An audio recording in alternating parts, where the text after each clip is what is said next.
சூதாட்டத்தில் தோற்ற பிறகு பாண்டவர்களும் திரௌபதியும் வனவாசம் செல்கிறார்கள்.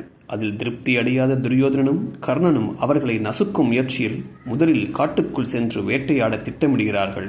அதை திருதராஷ்டிரிடம் பேசி விதுரர் தடுக்கிறார். அடுத்து துர்வாச முனிவர் மூலம் சாபம் வரச் செய்யும் முயற்சியை கிருஷ்ணர் புகுந்து சரி செய்கிறார். பாண்டவர்களை அவமானப்படுத்தும் நோக்கில் தன் பரிவாரங்களுடன் செல்லும் துரியோதனன் கந்தவர்களிடம் சிறைப்படுகிறான். பாண்டவர்கள் வந்து அவனையும் மற்றவர்களையும் காப்பாற்ற வேண்டியதாகிறது. பெருத்த அவமானம் அடைந்ததாக உணர்கிறான் துரியோதனன். பாண்டவர்களின் கானக வாழ்க்கை தொடர்கிறது. தான் பெற்ற அச்சய பாத்திரம் மூலம் தங்களை தேடி வருவோருக்கெல்லாம் திரௌபதியால் உணவு வழங்க முடிகிறது. கானக வாழ்க்கையில் தங்களோடு விருந்தினர்களாக பலரும் வந்து சேர்ந்து விட்டதை பார்க்கிறார்கள் பாண்டவர்கள். அந்த பகுதியில் பாண்டவர்கள் இருப்பதையும் அங்கு உணவு குறைவர கிடைக்கிறது என்பதையும் அறிந்த மக்கள் பெரும் எண்ணிக்கையில் அவர்களை பார்க்க தொடர்ந்து வந்து கொண்டே இருந்தார்கள். இப்பொழுது அந்த பகுதி பார்ப்பதற்கு வனம் போலவே தெரியவில்லை, வசதி குறைவான அரண்மனையைப் போல தெரிந்தது. எனவே இன்னும் சற்று அடர்ந்த காட்டுப்பகுதிக்கு செல்ல முடிவு செய்தார்கள் பாண்டவர்கள்.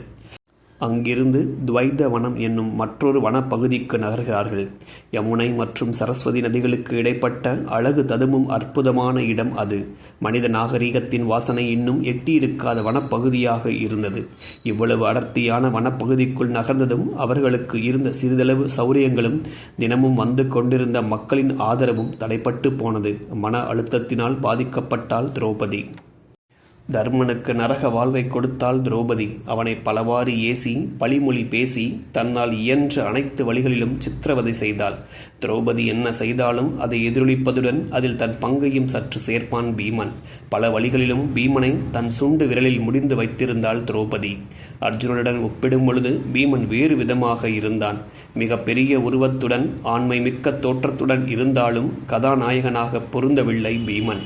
கதாநாயகனுடன் எப்பொழுதும் உடனிருக்கும் கூட்டாளியாகவே அவன் இருந்தான். சில நேரங்களில் இது இப்படி நடக்க வேண்டும் என்று திரௌபதி நினைப்பாள். ஆனால் அதை தர்மன் செய்ய மாட்டான் என்பது அவளுக்கு தெரியும். மற்ற சகோதரர்களும் அவனது அனுமதி பெறாமல் அதை செய்ய மாட்டார்கள் என்பதும் தெரியும்.